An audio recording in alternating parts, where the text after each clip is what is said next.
Welcome to the Irrigation Insights Podcast, where we talk about the business of irrigation. I'm your host, Jacob.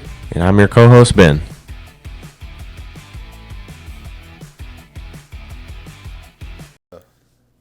Well, we're back again. Yeah, we'll see if we can make it. Like I said, we did the podcast last week, and then I had the YouTube video secretly playing in the background, recording right over us.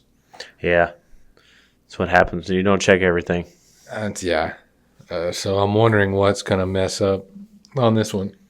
Well, that's okay because we talked pretty high about Dispatch Pro last week.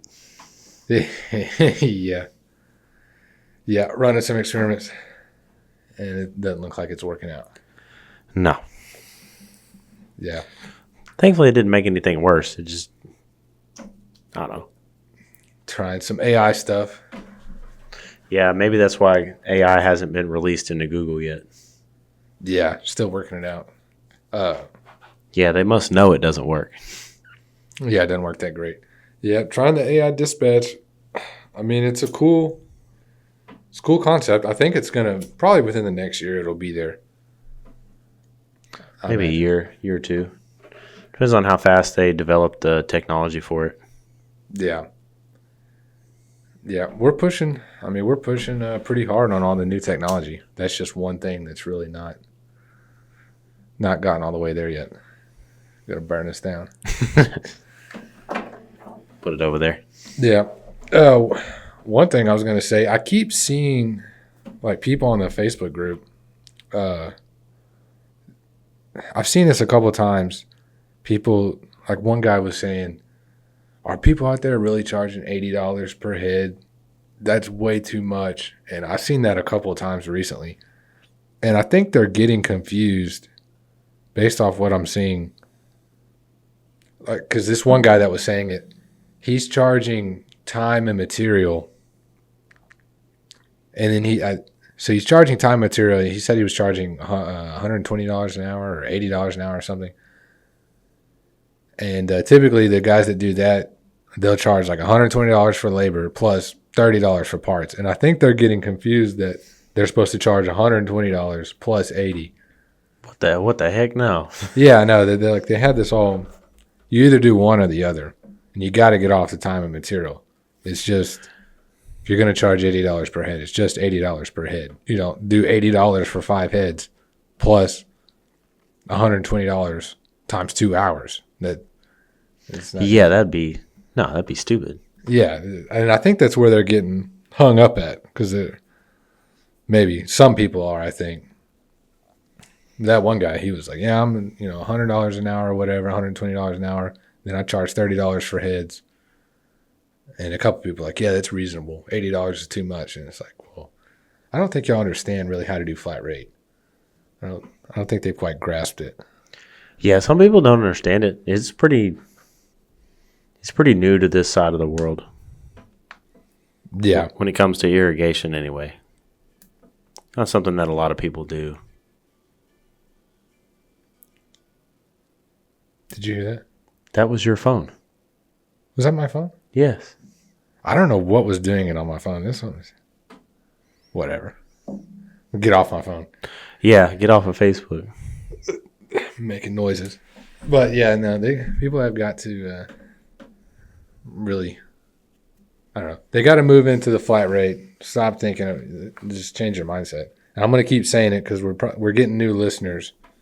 They need to understand. People got to teach them, I guess. I guess that's what we're here for. Yeah. Sometimes I question that theory, but hey, Yeah. Yeah, because I don't know. Just do a flat rate. If you're going to do $80, it's $80 per head. You're not adding in the labor, an hourly rate on top of that. I don't know. Yeah. Most of the guys we hire, they do good with it.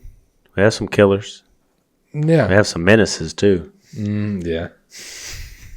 In a good way. Yeah. Man.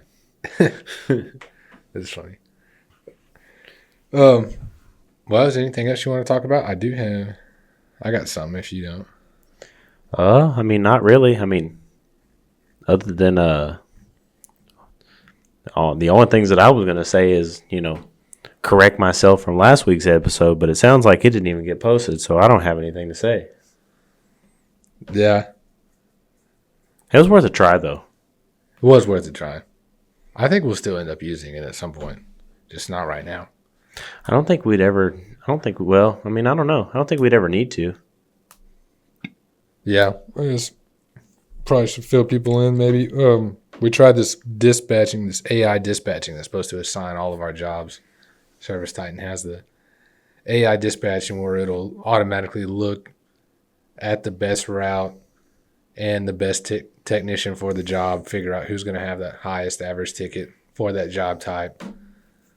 Supposed to find the best route and just assign jobs automatically.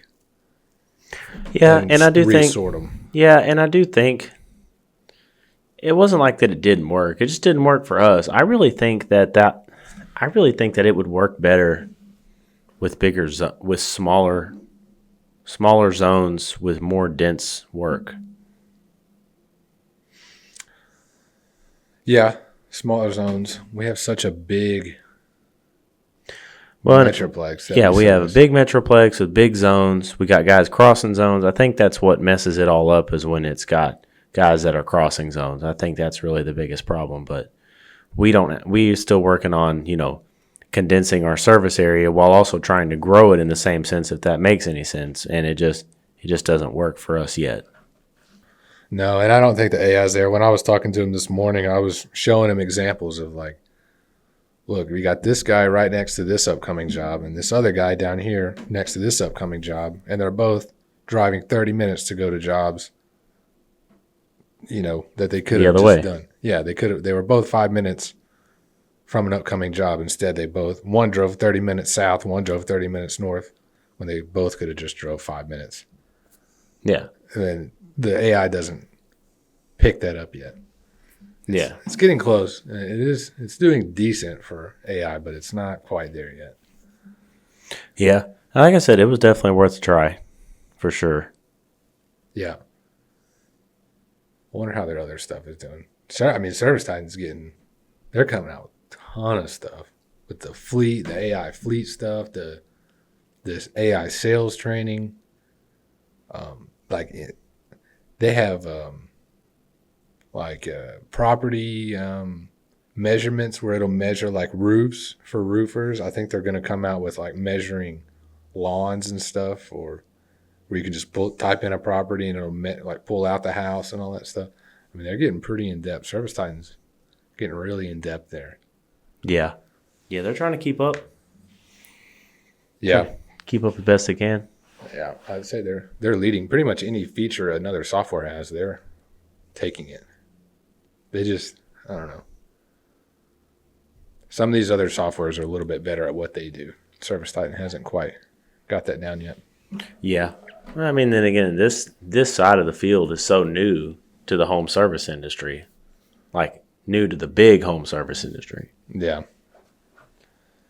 Yeah, it's going to be interesting. I still think, though, that people that don't adapt, man, are going to get left behind. Because I'm just thinking 2 years ahead, and that AI is already knowing, it's already predicting how much revenue each technician is going to make for the day at each job and knows the best job types. When it can do that accurately and say, oh, yeah, here's the best route. Here's how much that guy's going to make. And it can do that within 10%. And that would be sweet. Yeah, and it's actually good at it. And if you don't have that, man, I don't know. The people that do have it are going to have a pretty big advantage.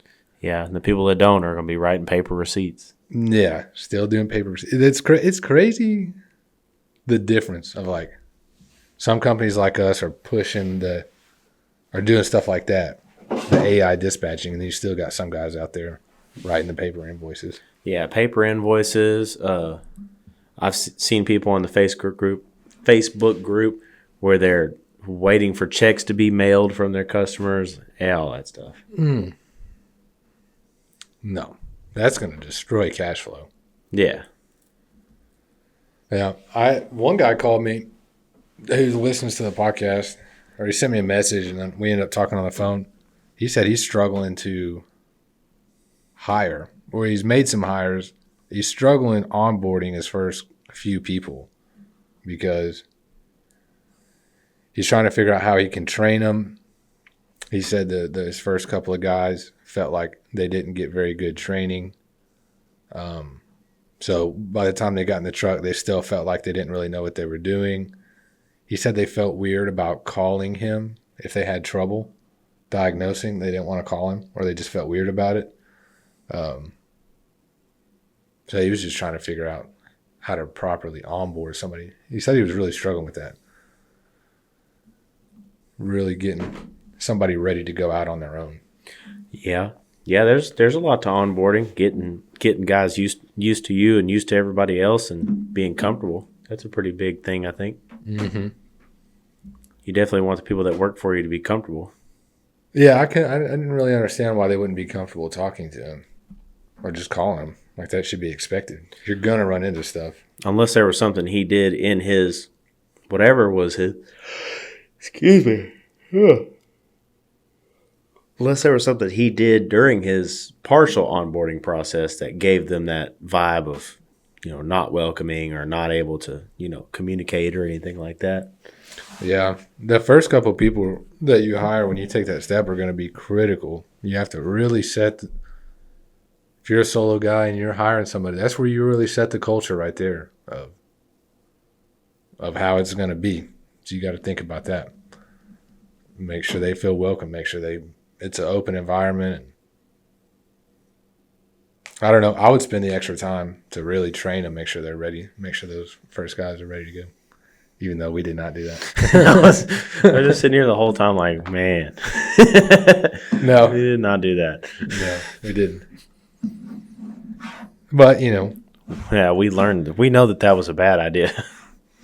I mean, it kind of worked out for me, though, because, I knew Clint and Michael, and they knew you. Yeah, and you knew nothing about irrigation. Yeah. Yeah, and I didn't know Jared. Clint knew Jared a little bit. Yeah, Michael knew Jared a little bit. Everybody kind of knew him a little bit. I knew him just vaguely. We all knew him vaguely. Yeah.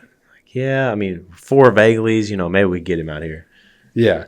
So that kind of worked out. But if you're hiring like total strangers, that's when it's really going to have to be perfect. Yeah, it's going to have to be pretty solid. Yeah, and the person you bring in's got to be solid too. I told him that. I said, look, you're like in the dating phase in the first couple of weeks. You get any red flags, get them out of there. Yep. That's pretty much what we do. One red flag, one like small red flag, like maybe an orange flag or something, maybe. Okay, you get two, get them out. Yeah, it's so crucial.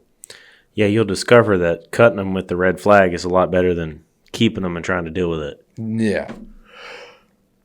Yeah, and it's, and hiring in the summer is tough. I told him that really for the first couple of years, we didn't really hire in the summer. We hired in the winter. I know. I don't know why we thought that was a great idea. Hiring in the winter? Yeah. I still think it's not a bad idea to at least get started. Because you work all summer, you save up some money, and you hire in the winter.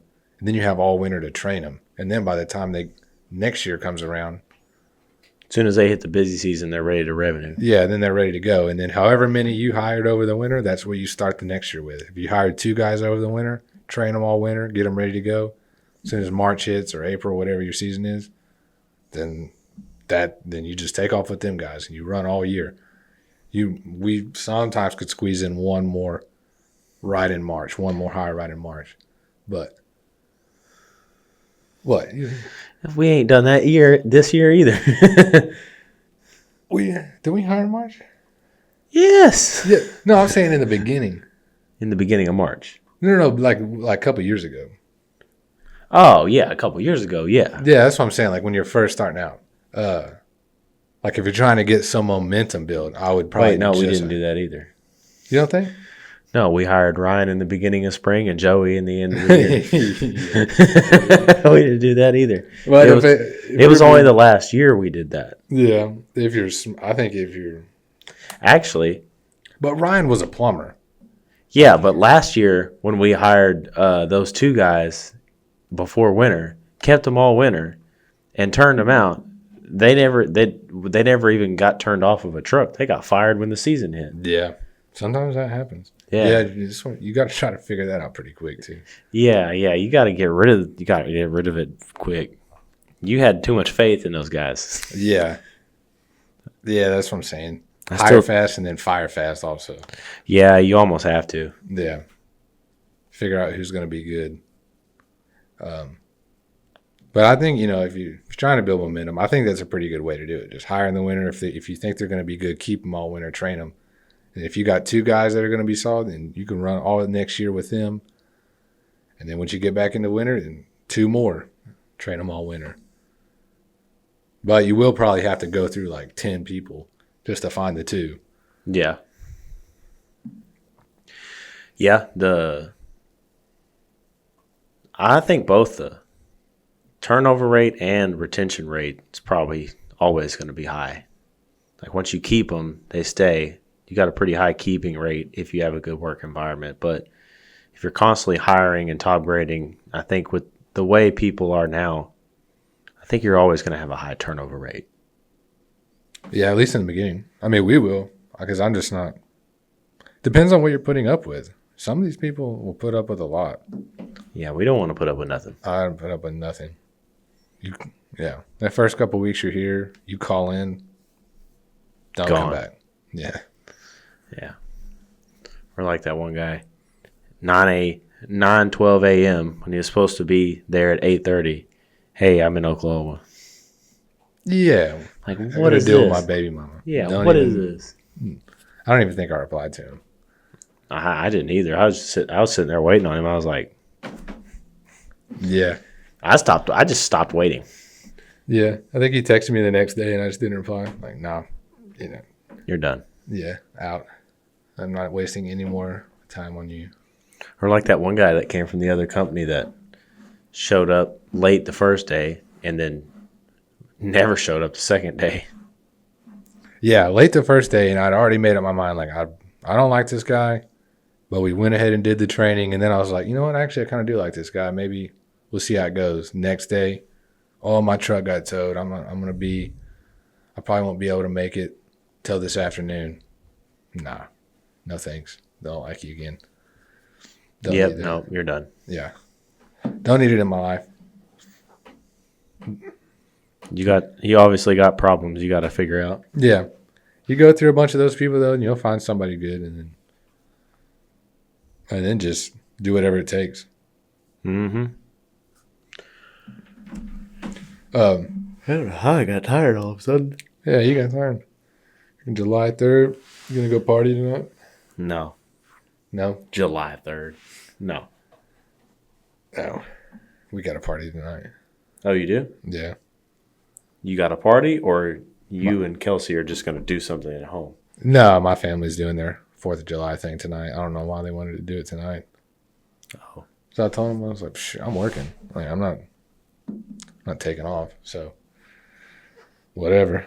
I'm show up late. But Servicine released their 2025 residential trades report. And they usually always release this stuff at the end of the year. But this time they released it at the beginning of the year. I've been sitting on this for a couple of weeks. So I wanted to kind of go through this. See what you thought about it. All right. So it says growth status at a glance. Go through my packet. It's been a while since I've done a packet. Oh, man, not the packets again. Yeah. I'm just going to do it off my phone. All right. This is going to, growth status at a glance. 63% of businesses, don't go to sleep. 63% of businesses categorize themselves as just surviving. Only 19% say they're thriving. 18% say they're struggling. That's pretty long. 63%. That's pretty bad. I know. I don't. Yeah. I mean, I can't even begin to speculate of what's causing that, other than just I'm not going to sit here and say, oh, it's the economy, it's this, it's that, it's because I mean, whatever it is, I mean, we're thriving. Like, yeah, I feel like sometimes it just boils down to a choice. Yeah, it does. I mean, there can be a number of outside factors, but you also just have to choose to grow also.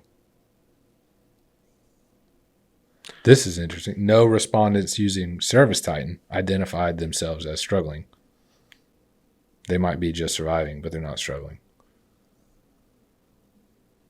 20% of Service Titan users reported thriving despite challenges in the environment.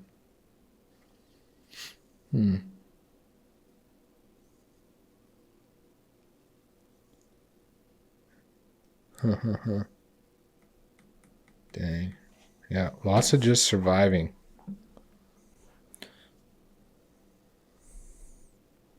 Yeah, nobody. Yeah, they need to work on that. Yeah, no, it's not good. It's not good. Or stop making excuses. Yeah.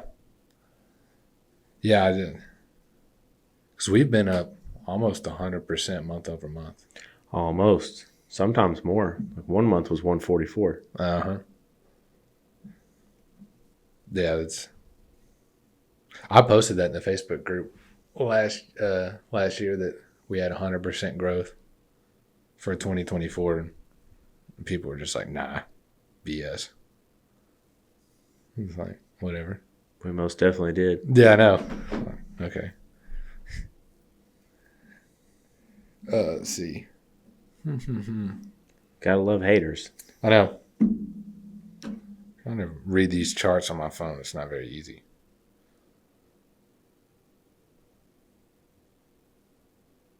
Most businesses reported annual revenue under 10 million. Yeah, that's pretty common.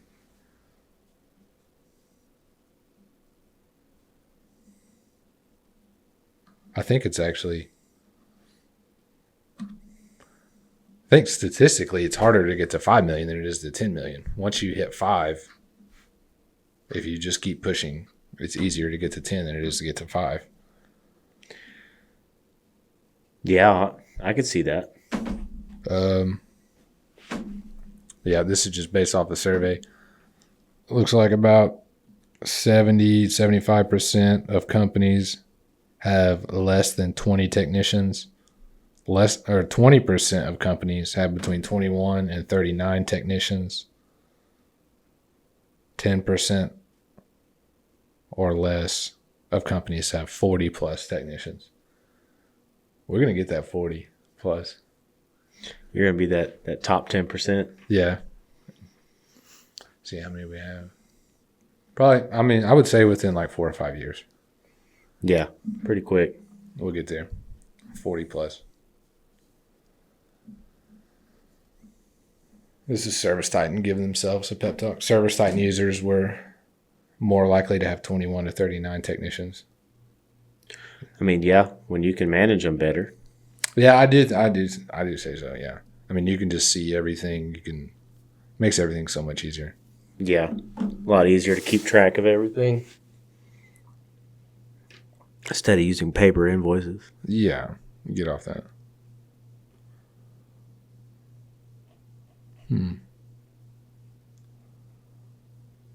Oh, you got to fill the air while I read this. I don't know, sing a song or something. Yeah. Hey, I don't know. I was just waiting for you to read the chart. You got me switched into the packet days where I was like getting ready to like go to sleep because you're going to read off some boring information that has nothing to do with me. Yeah. Something about growth and P&Ls and no, I don't do that. I tell you when it's time to cut a loss, and I tell you when we make profit, but I don't compare the two. Yeah. Yeah, there's just, these reports are always filled with a bunch of filler information. Yeah, so just to make them work, just to make them more condensed. Yeah. This says across all businesses surveyed, the top 3 business goals heading into 2025 are grow revenue, retain existing customers, acquire new customers. Should be the simplest. Those all 3 should be like your constant goal. I know, yeah, for every year. Yeah, well, it even says while the top 3 are unsurprising, these are the following 3 goals for thriving businesses.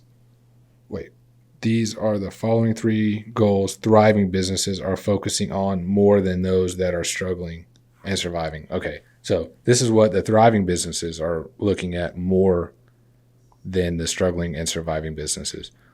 Modernizing the homeowner experience, investing in additional technology, purchasing more tools and trucks. So, I mean, I'm pretty sure we've been doing quite a bit. We bought like, God, I feel like we bought like 8 vehicles this year. Nah, Maybe 6. no, 4. There's no way. 4. Plus the treatment truck? Oh, that doesn't count. That counts, dude. No, We that does opened up not a whole new count. service.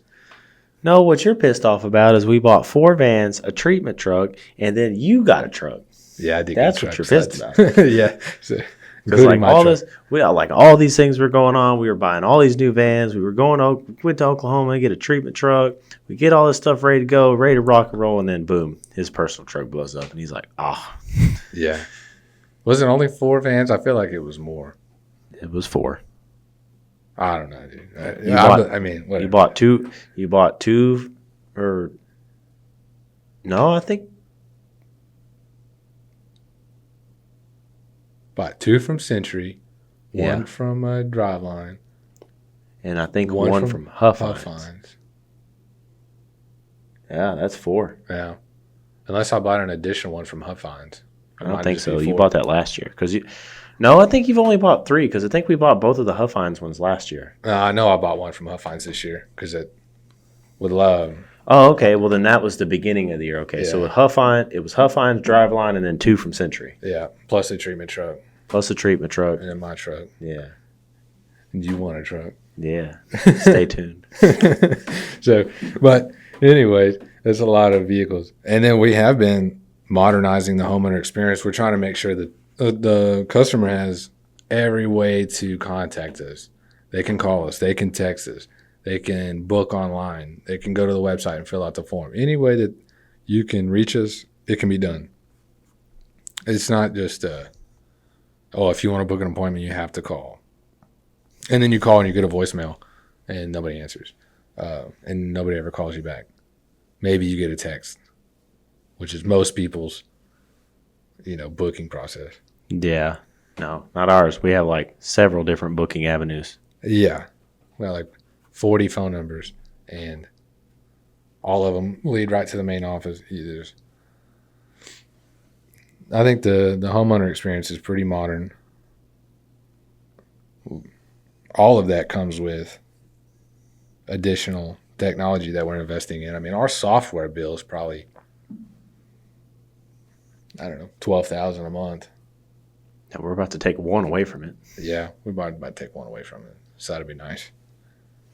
Just like 0.8% of that, or 8% of that. Yeah. That'd be nice. Yeah, we spend freaking more just in software, I think, than some people make in a month. Yeah. Which, if you're small, that's one thing. What kind of drives me crazy is the people that could spend the money in software and then just don't.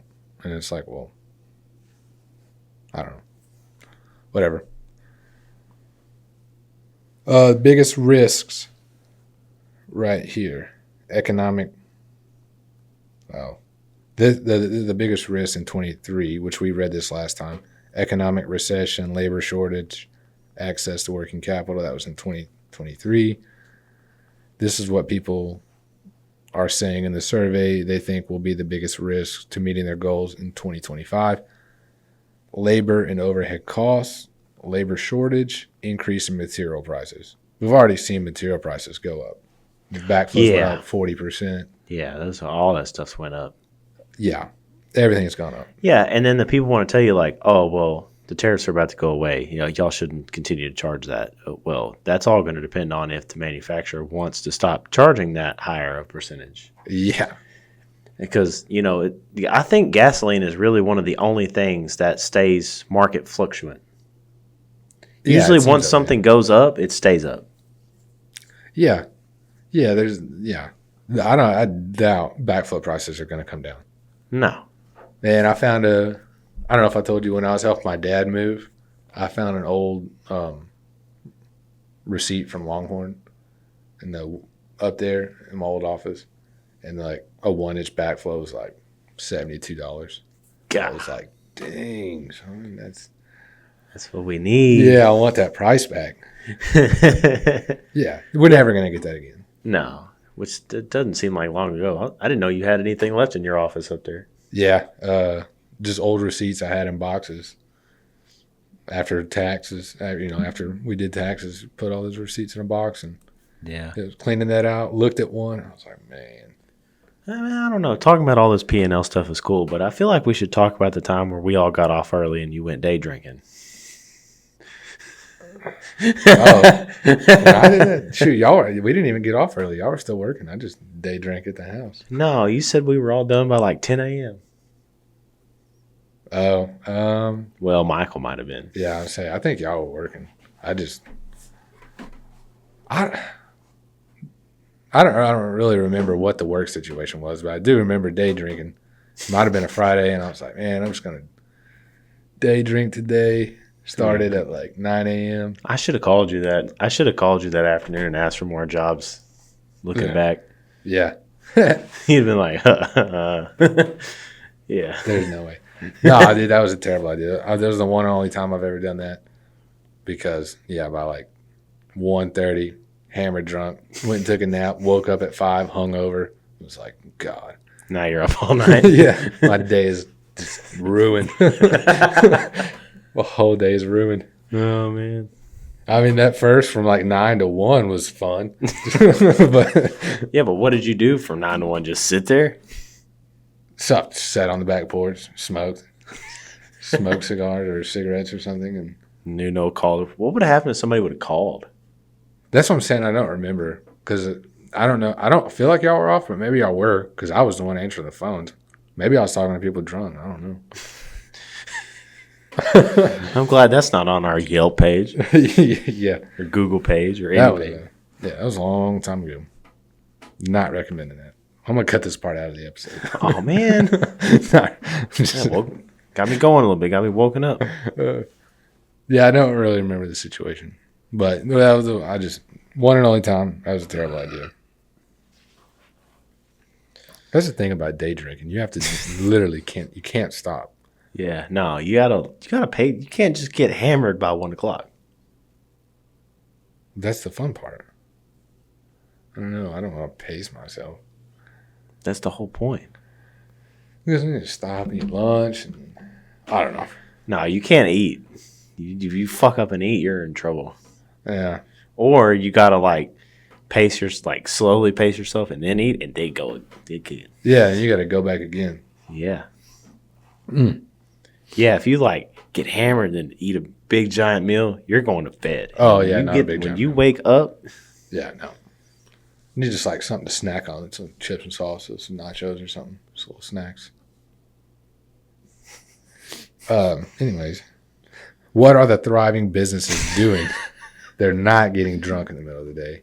They're not what? Getting drunk in the middle of the day. Not anymore. Yeah. Well, actually, you don't know that. Yeah, I guess it's true. That's not what we're doing. 54% of contractors who say they're thriving offer good, better, best options on at least half of their jobs. Only 28% of struggling businesses present 3 options. Got to do the options. And you can't really do options if you're time and material. How do you do options on time and material? Yeah, you don't. Yeah. That's what I said when I did the episode by myself is if you're time and material, you're just a commodity because you're just saying, yeah, I'm here. I'm $100 an hour. Okay, well, that guy over there's $80 an hour. I'm just going to go with him. Yeah. Now you're just anybody else. You have no value. You have nothing. No, not really. If you're flat rate and offering options, you can actually present value, and I don't know. Everything's just way better. Let's see. How homeowners contact businesses. This is all residential stuff too. Phone calls 64%. home service apps. I'd imagine that's like Angie's List or something, or Yeah, Home Home Advisor. Advisor. 10%. Online booking forms, 10%. Text message, 7%. Other, 9%. Yeah, that's the thing is we don't even the only app that we mess with is Good Contractors List. We didn't have any success with Angie's List. No, not really. I mean, we did do some Angie's List and Home Advisor in the beginning, but I mean, we made it work. It's all about, like, I don't know. I think every platform is different. With Angie's List, I don't know how it is now, but I remember with Angie's List, theirs was similar to the Good Contractors List, and it wasn't so much of, it was more of like a directory. So people would just search, sprinkler repair near me, and it would show their city, and then it would just give you a list of businesses. And they could just look through the different companies. So with Angie's List, I said, look, what does it cost for me to be at the top of the list?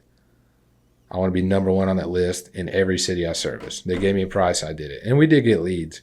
But it wasn't a price per lead. It was just a flat price per month, which was nice for a little while. Home Advisor, they just put in their information. Home Advisor doesn't show them anything. They just shotgun out their information to 12 people, and whoever can call the customer first wins. But half of those leads aren't even any good. Nobody answers the phone, nobody answers their text. And you can call them twice, text them twice, email them twice, all through the Home Advisor app. Never get a response. Dispute it, Home Advisor won't give you your money back. And that's what sucked about Home Advisor. And then there's Thumbtack. I did really good on Thumbtack with mowing. With sprinklers, I don't like it because they want you to show your price. They want you to show a call-out fee. And that's a directory where people can search through businesses. But I look at the companies that are on there, and they're just all free estimates, $19 inspections. And those are the guys that are at the top. No thanks. Yeah, and I'm like, well, I'm not going to put my service fee on there because we won't get picked. Yeah. So, yeah, they can just have all that. Just take over Google. Yeah, we just stick to the Google and the big stuff. We got the phone calls down. We got the online booking down, text down, a couple of niche directories like Good Contractors List or whatever is local to your area. We can get that down. Need to get them all. 39% of thriving businesses generate up to 15% of additional revenue if they follow up on unsold estimates. I wonder how many of these people, like especially small guys, even follow up on estimates. I'm sure not many. Yeah, probably not. Maybe if they do, they only follow up once. Yeah. I mean, so many people act like they don't even want to, they feel like it's pushy, I think. Yeah. How do we do follow-ups? Through Chirp. Yeah. They had one person call from that. You have? I don't know. We get people. Because I've only had one person call and say they got the ringless voicemail. Oh, they're getting them. Yeah, they're getting them for sure. I mean, that just might be what they say. Because we get quotes approved after we've left. Yeah, true. That's true. Yeah, and I mean, I think if you can actually call too and talk to them, that would be even better. But it's not being pushy. It's, I sent you an estimate. I'm going to call and check with you. If you don't answer, I'm going to call you again. I'm going to call you again until you tell me yes or no. That's your job. It's got to be somebody's job. It has nothing to do with being pushy. If they didn't tell you no on the property, they just say, send me an estimate. Okay, well, then I'm going to follow up with you until you tell me yes or no.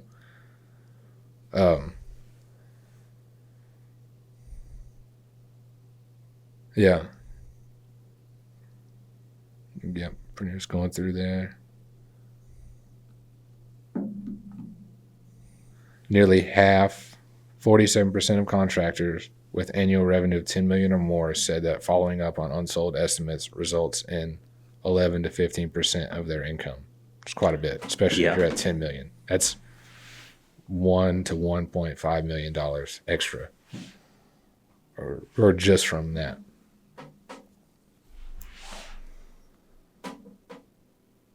And I mean, I think that's pretty much it.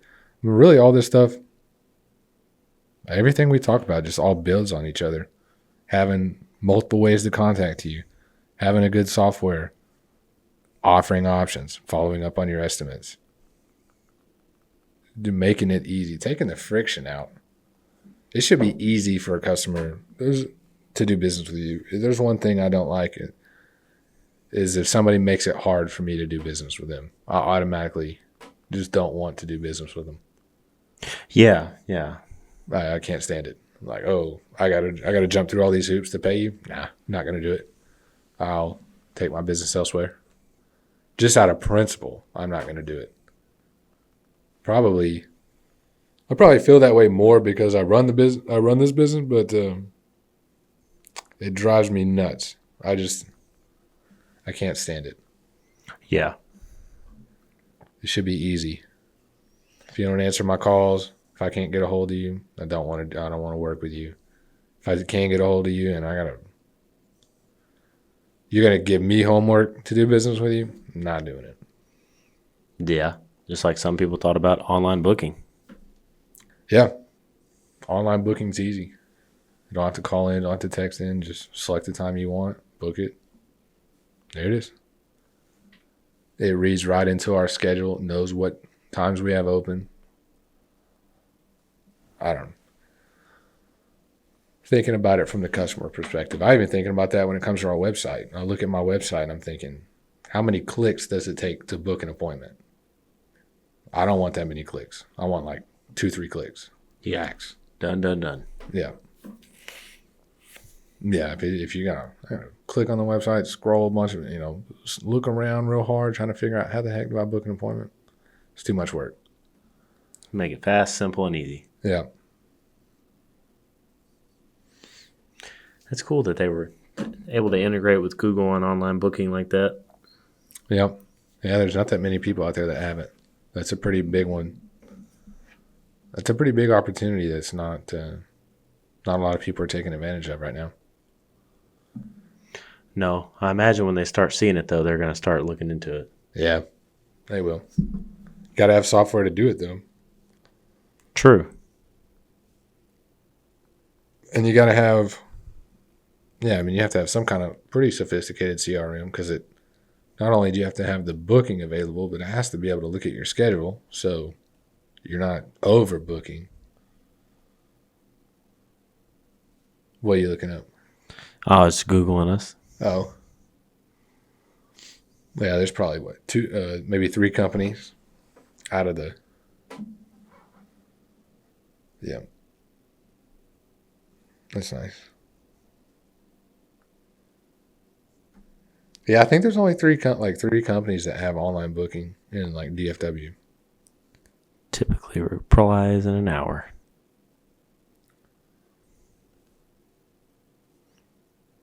Yeah. Let's go ahead and charge them all. Send them all a message. Yeah. At what point does it charge them? I can just start tapping them. Once you send them a message. What if I hit call? Oh, the call won't be charged until it makes 30 seconds. What if I go to their website? Not unless they're running an actual ad. That's what this is. Oh, Yeah. This is the map. Yeah, these are ads. Yeah, those aren't like pay-per-click ads. It's funny, the map is different from the... Yeah. Yeah. Those are phone call ads, like LSA ads at the top.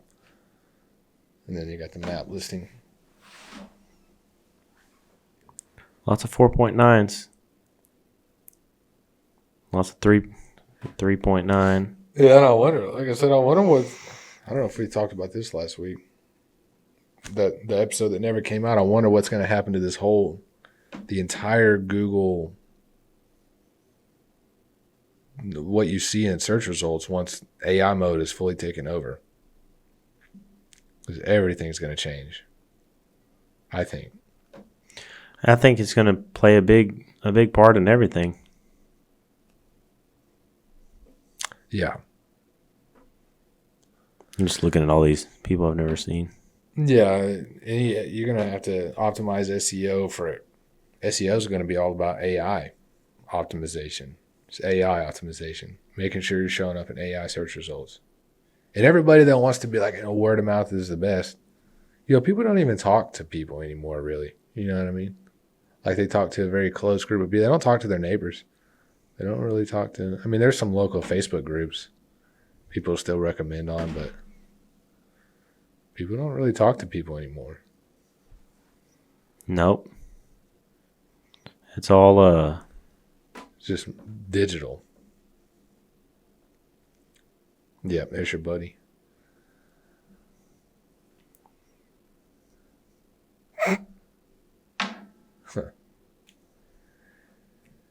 Yeah. I don't know. There's people out there making moves. I know, dude. I know we need one of those. We need a freaking mascot. A full-fledged suit. Maybe that's what we could do with people we're getting ready to get rid of. Yeah. They could put on a mascot. Could walk around town. Dude, I want to get a mascot like that. I want to put a girl in it and like full Jean-Claude Van Damme, have her do the splits between two vans and like record it as like we're driving maybe like 5-10 miles an hour. She's in a frog costume doing the splits between two vans, like maybe 5 feet apart, or probably not 5 feet, but like 3 feet apart, driving down the road. She's doing the splits between two vans sideways. That would be awesome. Do a little stunt video. That would be awesome. Yeah. You just got to get the mascot made up. That'd be sweet. Well, sounds like your next project. Yeah. I don't even know where to get a mascot made. We'll figure it out, though. Hopefully not Vistaprint. No. No. I feel like Vistaprint is just this like black hole you get sucked into when you get a business. Oh, yeah, definitely. Yeah, because you can't get away. No matter how big you get, you can't get away from it. Yeah. They do have a bunch of stuff. But, yeah, some of that stuff's not good. No. They're good for like business cards, postcards. A couple other things, maybe. Yeah, probably not much else. Yeah. But it is a place to get trapped. Oh, yeah, dude. And they'll try, as soon as you add one thing to your cart, they're like, here's 47 other things that you might like with that same logo. And 44 of those things you're going to like. Oh, yeah. And then you click skip, and then like, here's 13 more. And you're like, no thanks. Here's a website. No thanks. Nope. Yep. Once you get there, it's like everybody knows to like when you first start out, hey, go to Vistaprint, get some cards. You get there and you're like, oh. Yeah, now I need a mug. I need some pens. I need a mouse pad. I need I need hats, shirts, shoes. Yeah. Which we have all that now, but. Yeah, I just need everything. I'm spending $5,000 on all this stuff, and I didn't even have one customer yet. Yeah. That's funny. I haven't made one sale. But I am down 5,000 on Vistaprint. Mm-hmm. Well, I don't know much else, dude. I don't have much. Not much I can say. You got to think of something. Hurry. Best advice. Life or death. Best advice? Yeah, for a bit, irrigation business, obviously. Life or death. Don't use Toro heads. Okay. That's all I got right now. Dang. Right on. Not bad. No Toro heads. Nope. I hate fixed nozzles. God, I hate fixed nozzles so bad. People buy them because they're cheaper. What irked me is when we got those two guys from that other company and they were used to those Hunter adjustable nozzles. Oh, yeah, They went the adjust opposite out way. opposite of the rainbird. Yeah. So it like I had to retrain them. I'm like, why were y'all not just using the rainbow ones? And they were like, because they were 2 cents more expensive. I'm like, really? Yeah. 2 cents? 2 cents per nozzle. That's a whole probably $1 per bag, dude. All right, we're not getting into this. No, No, we're done now. Next thing I know, you're gonna pull out a packet. yeah. This will be in the next meeting. From now P&L. on, no more rainbow nozzles. No. From now on, I want to buy freaking K-Rain. Toro, I want the cheapest thing you can get. No, absolutely not, dude. Our warranty's too long for I that. want to buy Orbit timers. I do wish we could get some heads with our name on them, but I don't think it's worth it. Vistaprint. yeah, Vistaprint. That would be hilarious. I don't think it's worth the money. I don't think people like the only people that really see that are other irrigation companies. Yeah, because the customer doesn't really care. No. They just care that it works. Mm-hmm. Now, if we had a timer with our name on it, That would be sick.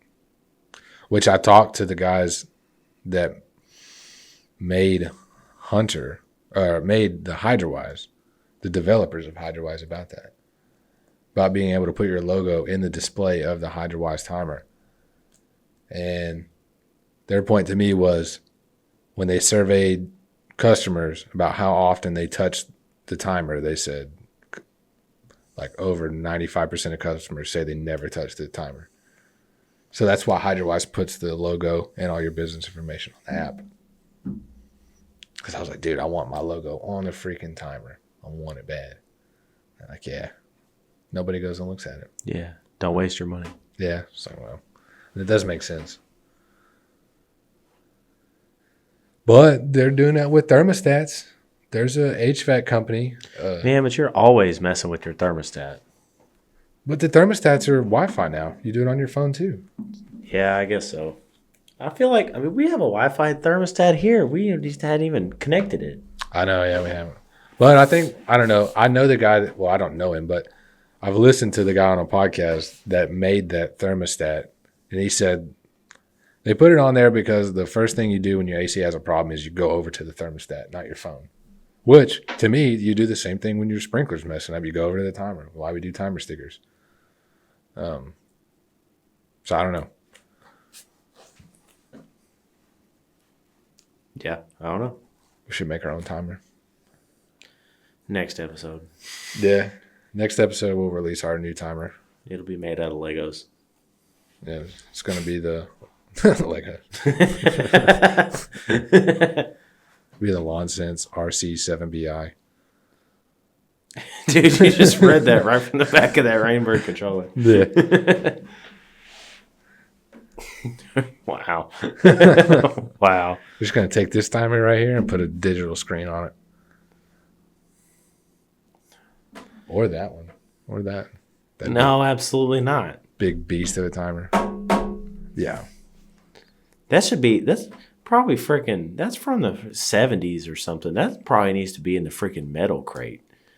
Yeah, scrap metal. Yeah, it needs to be a scrap metal. We got in here. So that's got to be at least $10. Yeah, it might be, dude. That thing's heavy. Well, I think that's it. That's all I got.